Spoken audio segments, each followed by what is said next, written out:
I graduated believing I'd finally earned my place in our family business. Instead, I opened a folder and learned my parents had handed everything to my sister. When I asked why my mom didn't hesitate, she said I was only good with my hands, not my brain. Years of 60-hour weeks unpaid suddenly made sense. That was the day I stopped giving them my labor. And that decision triggered a phone call from my dad about our biggest client that changed everything.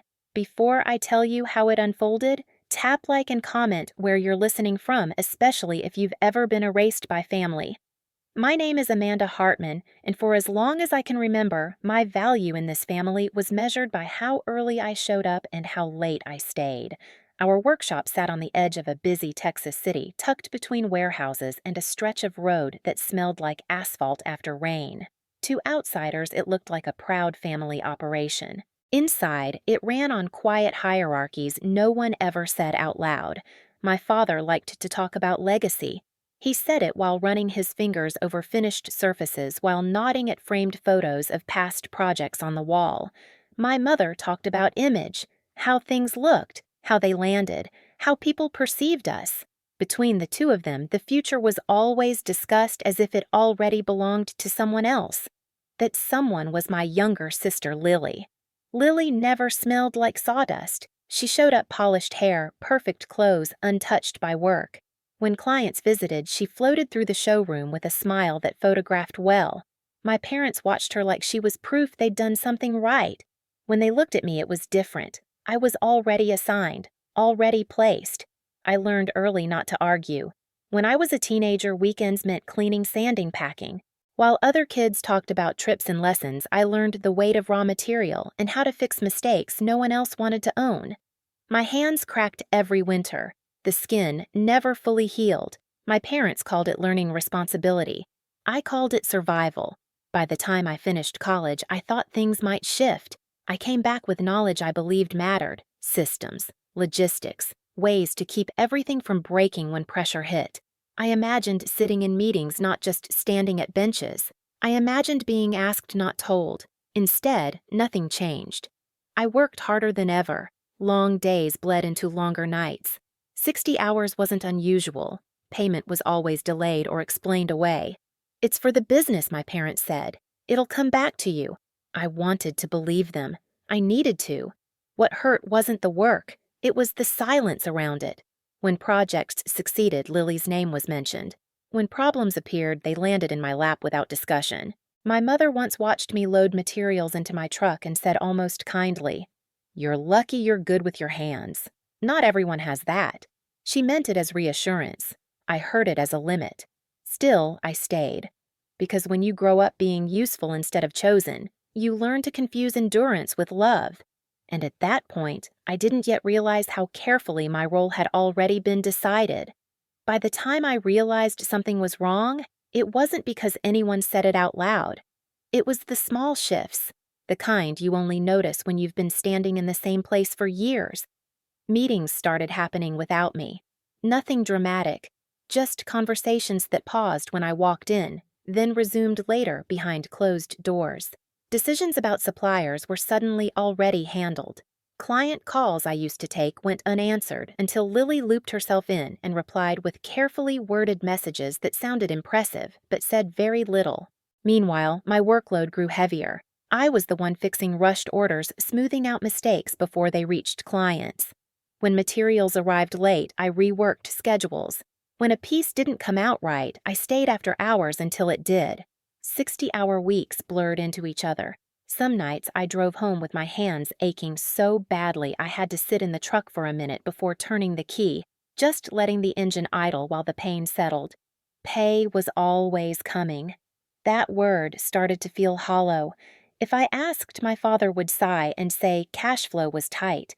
My mother would remind me that sacrifices were part of building something meaningful. Lily never joined those conversations. She didn't have to. She came in midday sometimes with a photographer, sometimes just her phone held high. She'd walk past workbenches like they were props, smile, snap a few shots, then disappear. Later, I'd see the posts, polished captions, talk of craftsmanship, people praising her vision. My parents shared every single one. Once I suggested a change to how we handled a recurring delay. I laid it out carefully, step by step.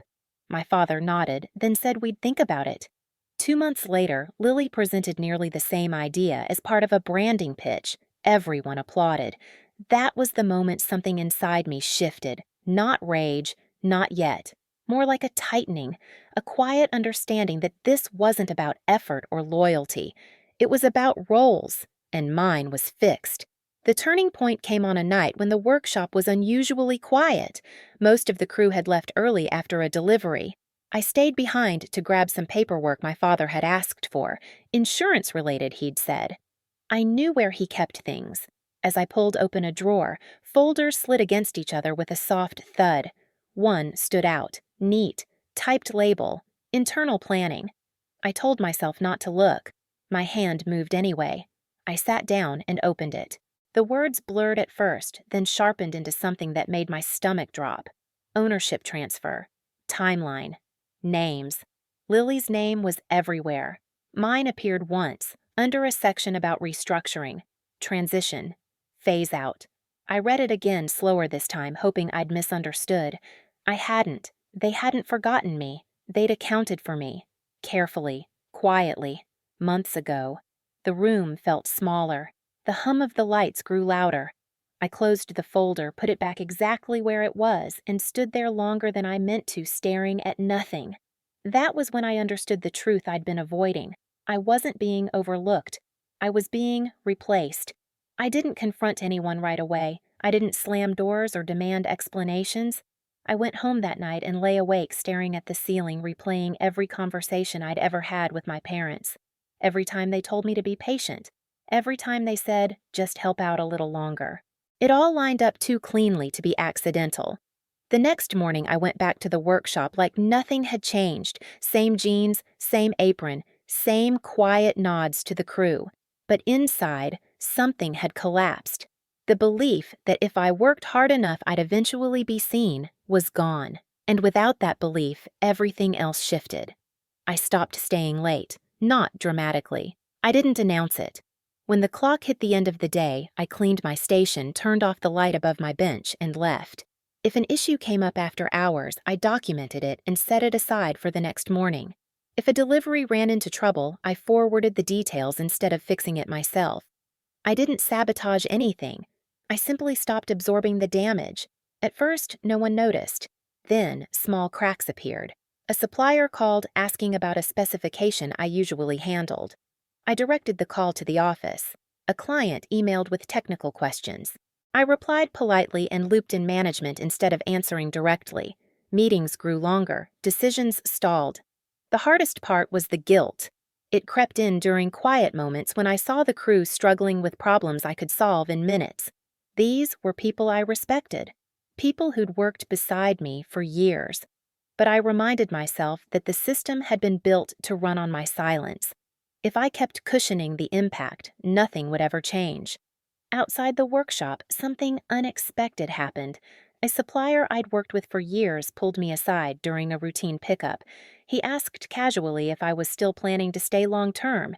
When I hesitated, he nodded like he already knew the answer. Whatever you do, he said you'll land on your feet. A few days later, a client sent a message thanking me for a recent project and asking if I'd ever consider working independently. I stared at the screen, longer than necessary, my heart beating a little faster. I didn't respond right away. I wasn't ready, but I saved it. The real collapse came at the end of that week. I was loading my truck when my phone rang. My father's name lit up the screen. He rarely called me directly during work hours. His voice when I answered was tight, controlled, but strained. "We have a situation," he said. "Our biggest client has concerns. They're asking questions only you can answer."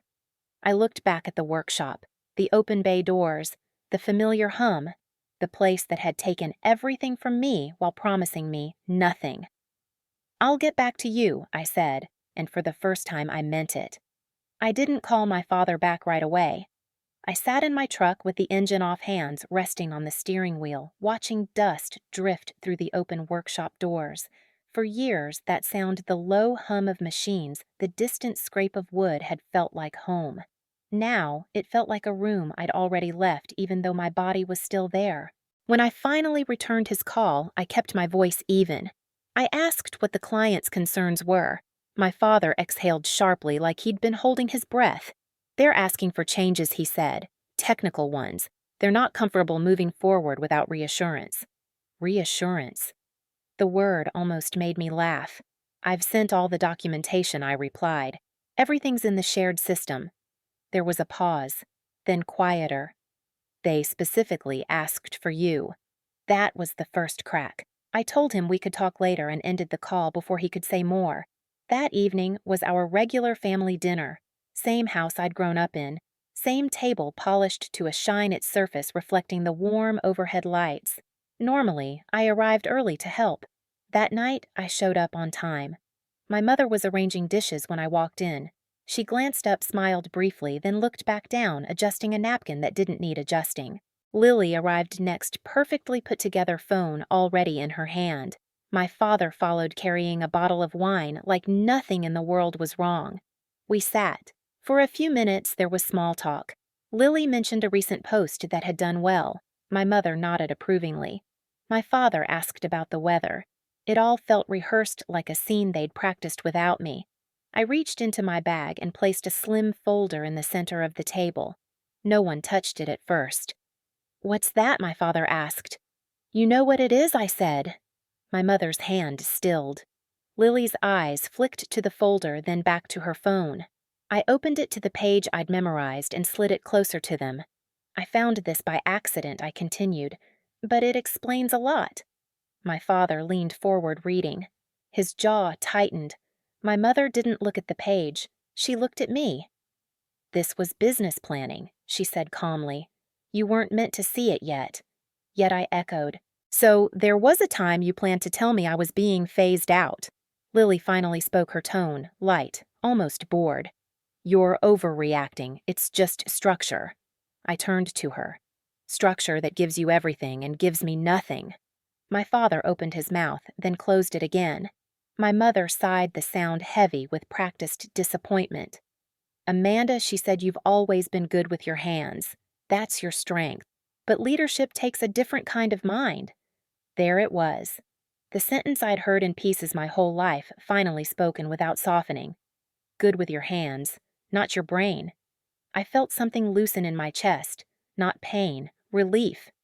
So all those years, I said slowly, those long weeks, the projects I carried, the problems I solved, none of that mattered. "It mattered," my father said quickly. "Of course it did." "But not enough to count," I replied. The table went quiet. Then my father's phone buzzed. He glanced at it, frowned, and stood. "I need to take this." He stepped away, his voice dropping as he answered. I watched his shoulders tense, watched the color drain from his face. When he returned the bottle of wine forgotten on the counter, his expression was different, less composed. "It's the client," he said. "They're not comfortable proceeding." Lily scoffed. "They're bluffing." "They're not." My father snapped, then caught himself. He turned to me. "They're asking for you. They said if you're not involved, they're reconsidering." I met his eyes. "I told you everything you need is documented. They don't want documents," he said. "They want the person they trust." My mother looked between us, confusion flickering across her face. "What does that mean?" It meant everything. I took a breath. It means the relationship was with me, not the brand, not the image. Me. Lily laughed sharp and disbelieving. "That's ridiculous. They work with the company." "They work with who delivers," I said. "Who answers their calls at night. Who fixes things before they become problems." My father rubbed his forehead. "Amanda, we need you to step in. Just this once." The irony almost made me smile, and after I asked, "After I fix this, do I go back to being phased out?" "We can revisit things," he said weakly. My mother leaned forward. "You're being selfish. This affects all of us." "No," I said quietly. "This affects the system you built." Another buzz. My father checked his phone again. His hand shook. "They're pulling out," he said, effective immediately. Lily stood. "That's impossible."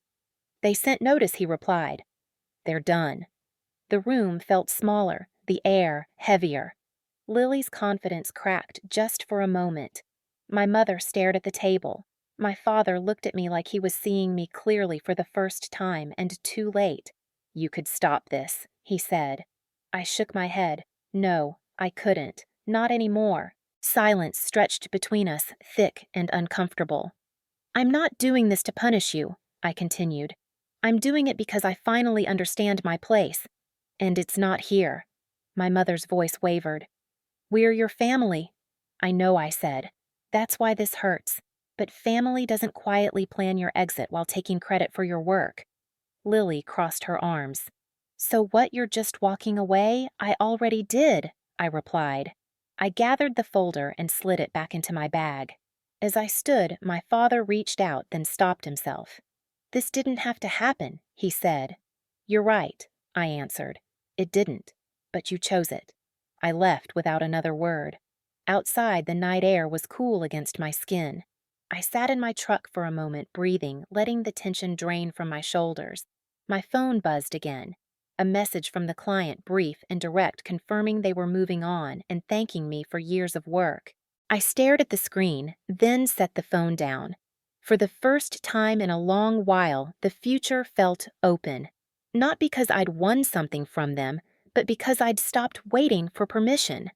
The fallout didn't arrive all at once. It came in waves. Within days, the workshop felt different. Calls went unanswered.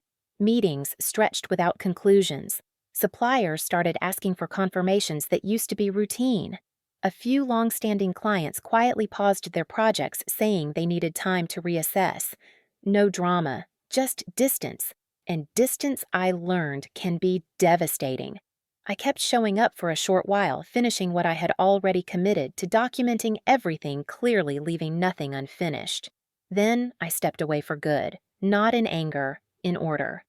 A week later, I met with someone I'd known only professionally before. A woman who didn't care about my last name or my role in someone else's story. She cared about results, about trust, about work done right. The terms were straightforward: fair pay, clear authority, mutual respect. For the first time, my calendar felt like mine.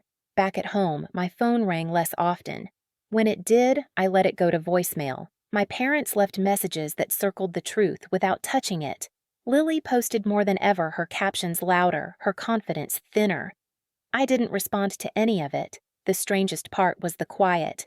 No late-night calls, no emergencies I had to absorb, no invisible weight on my shoulders. I slept through the night. I ate dinner without checking my phone. I felt my body settle into itself. I didn't win. I didn't lose. I chose. And in that choice, something finally balanced. For a long time, I believed my worth depended on being needed by people who never planned to choose me. I was wrong. Your value isn't decided by who takes credit for your work or who sidelines you when it's convenient. It's built in what you give and what you finally refuse to give away for free. If this story hit close to home, tell me where you're listening from and share your experience in the comments. And subscribe. There are more stories you won't want to miss.